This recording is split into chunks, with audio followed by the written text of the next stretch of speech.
ছোট্ট বন্ধুরা, আজ আমরা শুনব বাঘ ও মিথ্যেবাদী রাখালের গল্প। চলো তাহলে শুরু করি। এক গ্রামে একটি ছোট্ট রাখাল ছেলে ছিল। প্রতিদিন সে মাঠে গরু ছাগল চড়াতে যেত। একদিন সেই রাখাল ছেলেটি গ্রামের সবার সাথে মজা করতে চাইল। তাই সে জোরে জোরে চিৎকার করে বলতে লাগলো, বাঘ এসেছে, বাঘ এসেছে, আমাকে বাঁচাও, আমাকে বাঁচাও। রাখাল ছেলেটির চিৎকার শুনে গ্রামের লোকজন লাঠিসোঁটা নিয়ে দৌড়ে এলো। কিন্তু লোকজন এসে দেখলো সেখানে কোনো বাঘ নেই। রাখাল ছেলেটি সবাইকে বোকা বানিয়েছে দেখে হা হা করে হাসতে লাগলো আর বলতে লাগলো, আমি তো মজা করছিলাম, হা হা হা হা। ছেলেটির হাসি দেখে সবাই রাগ হয়ে চলে গেল।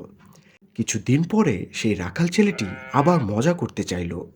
সে চিৎকার করে বলতে লাগলো, বাঘ, বাঘ, বাঘ এসেছে, বাঘ এসেছে, আমাকে বাঁচাও, আমাকে বাঁচাও। রাখাল ছেলেটির চিৎকার শুনে গ্রামের লোকজন আবার দৌড়ে এলো।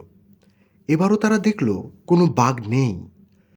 তখন সবাই রাগ হয়ে বলল, এই ছেলেটি মিথ্যেবাদী, সে সবসময় মিথ্যে কথা বলে। সবাই রাগ করে ফিরে গেল।